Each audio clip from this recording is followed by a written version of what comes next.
as I take your hand and lead you to the dance floor.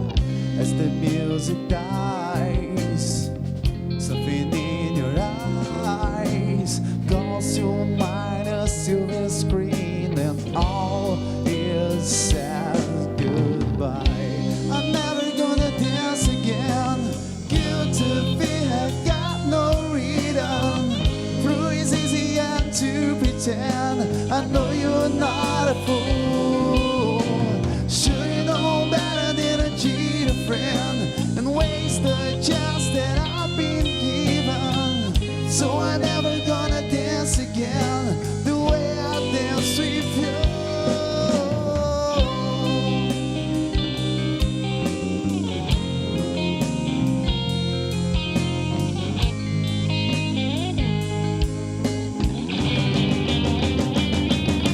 Time can never mend the careless whispers of a good friend to the heart and mind.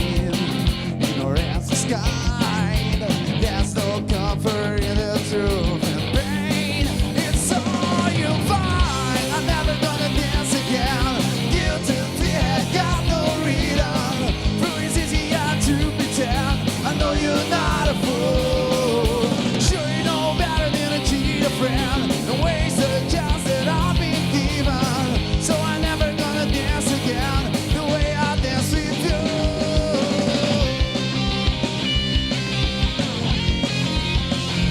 Whoa, you gotta leave me alone. Uau! Voltamos ao vivo com Diba Vieira aqui no Caleidoscópio, gente. Que sonsaço, né? Bom demais! É o tema de hoje aqui, o que não está no rótulo. Você já ouviu falar que o hambúrguer é feito com carne de cavalo? Ou que o peixe que está sendo comercializado não é da espécie que estão te prometendo? E que há um limite aí permitido por lei para que alguns alimentos tenham resíduos, como pelos de roedores, insetos, mito ou verdade? Tudo isso e mais neste bate-papo aqui de hoje. Você pode comentar pelas nossas redes sociais ou então no WhatsApp, né, gente? Tá facinho, adicione o nosso número aí, é o 996428473. E aí já tem pergunta que surgiu, porque no intervalo a gente fica aqui conversando, trocando uma ideia.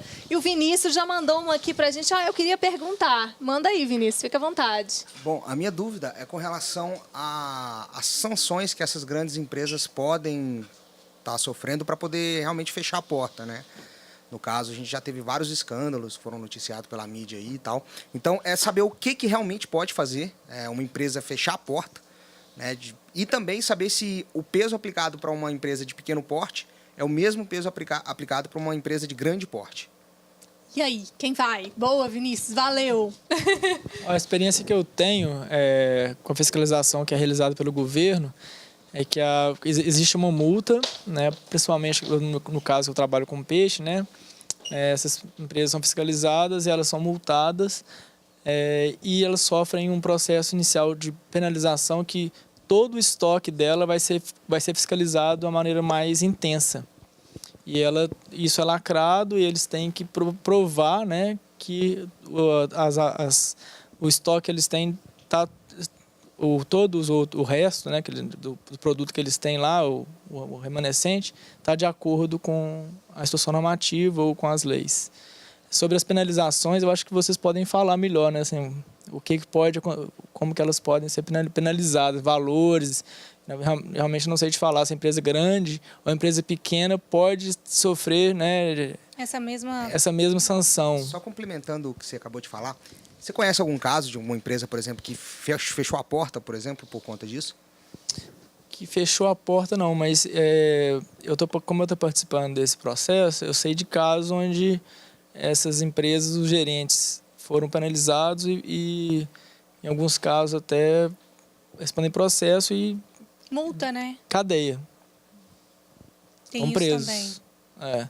E as empresas, elas sofrem sanções bem pesadas e, em alguns casos, elas podem até fechar mesmo, porque o processo burocrático para elas fica tão difícil depois para provar que elas estão corretas, que aí elas não vão corrigir o erro e elas têm que provar apresentar um tanto de documento de rastreabilidade do estoque delas, que fica bem complicado. Assim, é interessante o processo de fiscalização. No Brasil, isso está sendo bem rigoroso. Eu tenho acompanhado e tem sido bem interessante. Valeu. Certinho, Vinícius? Respondido? Respondido. Valeu, viu, pela participação. E eu queria só aproveitar, que aí a Érica também pode complementar aqui, porque a gente tem também noção, né, de alguns fatos que acontecem envolvendo sabotagem dentro das próprias empresas, né? E aí a gente tem que saber separar também o que é permitido e o que, de fato, vamos desconfiar, né, Érica? Eu acho que a gente sempre tem que olhar, né, as notícias ou as informações com um certo cuidado e realmente procurar a fonte, né, e ver se isso faz algum sentido. Então, se você conhece a linha de processamento de alguns produtos, às vezes fica difícil imaginar que um tipo, né, de sabotagem, né, que é apresentada possa acontecer dentro daquela linha de processamento, né?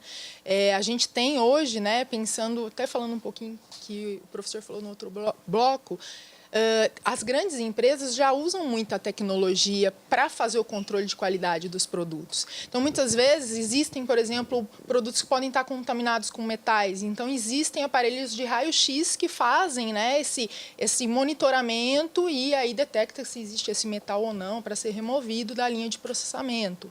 Assim como tem muitos processos que estão já trabalhando com linhas que são completamente limpas. Então, se você entra na linha de processamento, você acha que você está dentro de uma indústria farmacêutica, de tão limpo que é o ambiente, né, para cada vez mais assegurar mesmo a segurança daquele tipo de produto.